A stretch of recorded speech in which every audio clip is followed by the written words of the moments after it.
Elle ne s'y attendait pas.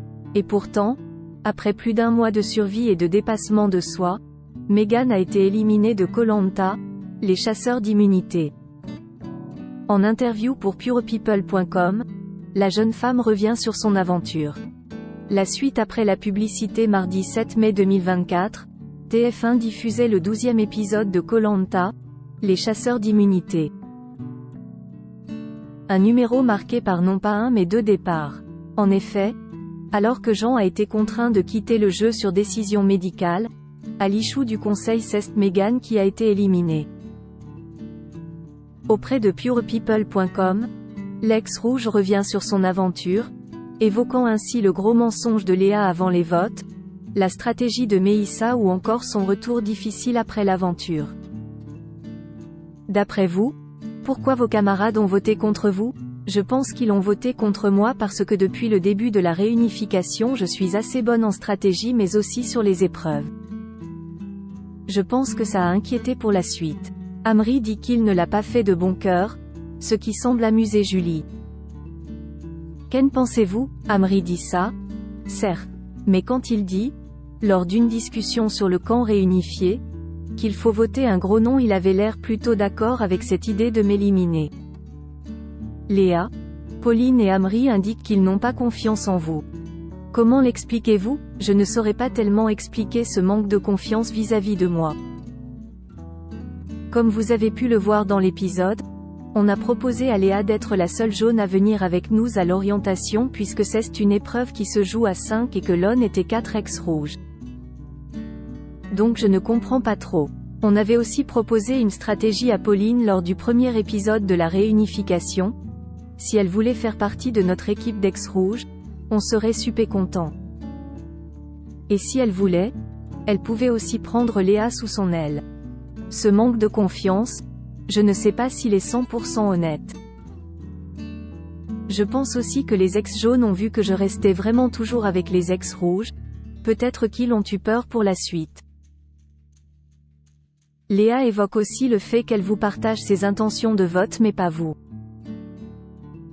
Je comprends, c'est vrai que je n'avais pas donné mes intentions de vote.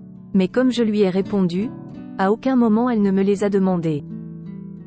Si elle m'avait demandé, je lui aurais répondu que je continuais à viser Amri comme depuis le début de la réunification.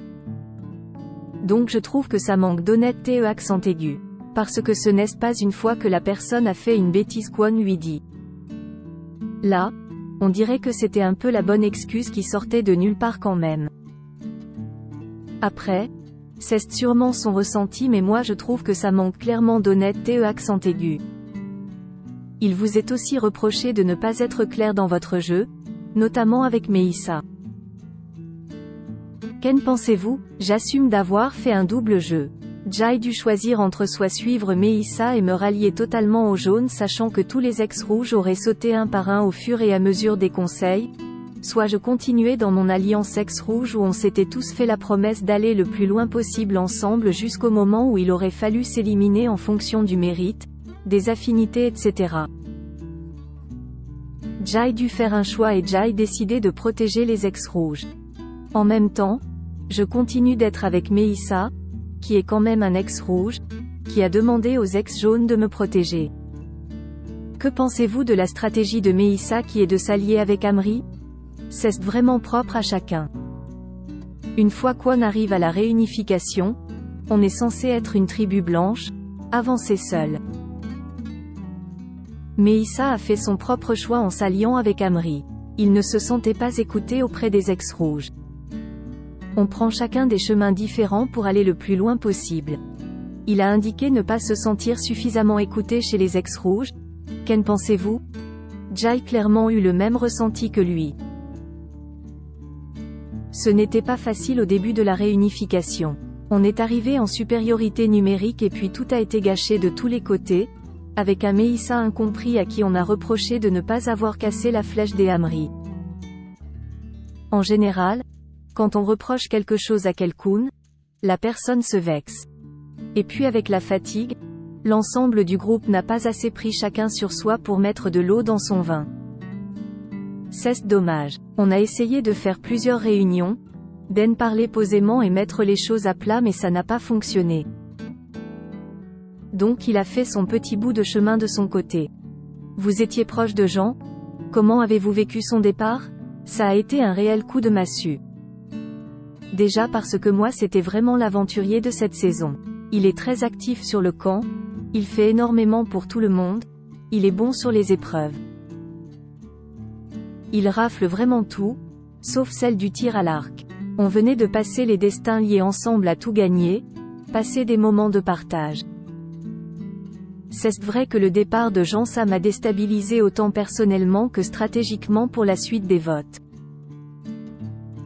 Quest ce qui a été le plus dur pour vous dans Koh-Lanta? Je dirais quand même le manque de nourriture. Dans la vie de tous les jours, je suis vraiment épicurienne, j'adore manger, j'aime bien mon petit verre de vin, profiter à fond. Je n'ai jamais fait de régime, je ne me suis jamais privée.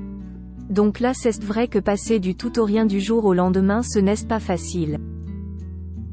Surtout que nous avons quand même, sur le camp rouge, passé 7 jours sans rien puisque nous n'avions pas le feu.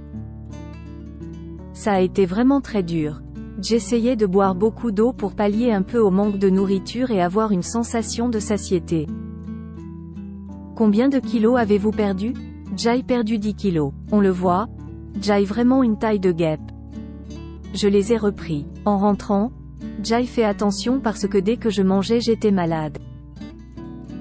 Ça a duré environ 1 mois et demi. J'avais la tête qui tournait, des crampes pendant 2 jours au ventre dès que je mangeais de la viande.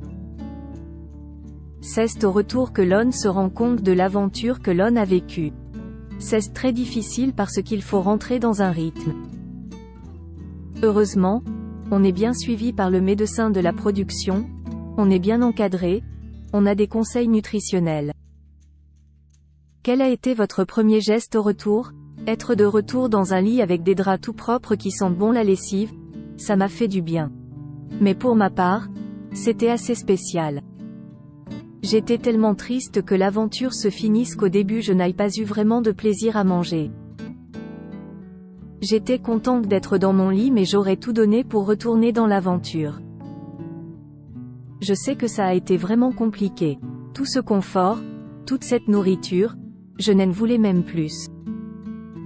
Tout ce que je voulais c'était de retourner sur le camp. Quest ce qui a changé dans votre vie depuis Koh-Lanta? Depuis que je suis rentrée, j'ai vraiment envie de changement et de trouver l'équilibre de vie qui me rendra aussi heureuse que quand j'étais sur l'île. Je me questionne beaucoup.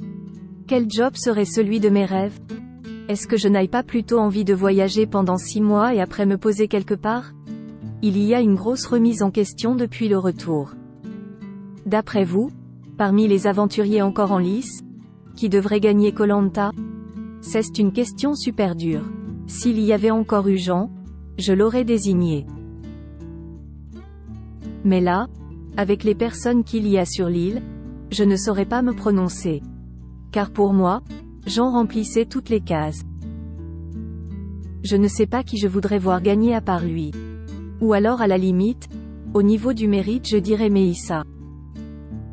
Parce que ça reste un ex-rouge qui a usé un peu toutes les cordes à son arc. Il joue de la stratégie, se donne à fond sur les épreuves. Contenu exclusif ne pouvant être repris sans la mention Pio.